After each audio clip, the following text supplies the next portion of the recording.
Et bienvenue dans cette partie où nous allons apprendre les outils qui vous permettent de faire ou encore de développer avec le meilleur langage de programmation au monde. Et parmi ces outils, on en divise en deux.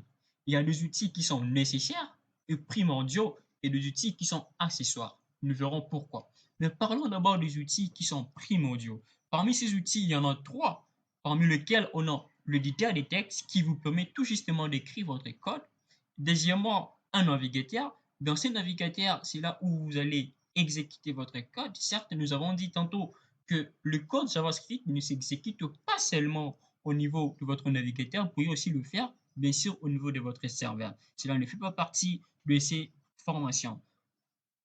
Pour cette formation, je disais que vous aurez besoin d'un éditeur ainsi que d'un navigateur. Pourquoi d'un navigateur? Puisque dans le navigateur, il y a un interpréteur. Un interpréteur est tout justement un monteur de rendu qui permet en fait d'exécuter votre code au niveau de votre navigateur.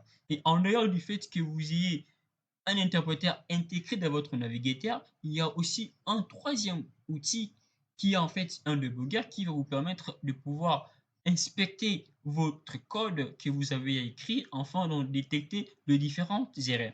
Mais en dehors du fait que vous ayez un éditeur de texte, un interpréteur, un debugger, dont les deux derniers sont inclus dans votre navigateur, il serait aussi souhaitable que vous ayez d'autres outils, parmi lesquels je pourrais parler de NPM, qui est en fait un outil de gestionnaire de packages. Nous verrons un peu plus loin qu'est-ce que l'on appelle package information en développement informatique. Pour l'instant, on se limite là. Mais en dehors du fait que vous ayez un outil qui, en fait, va vous permettre de pouvoir gérer aussi bien le package de votre projet, vous aurez aussi besoin d'autres outils comme outils d'exécution, outils d'analyse.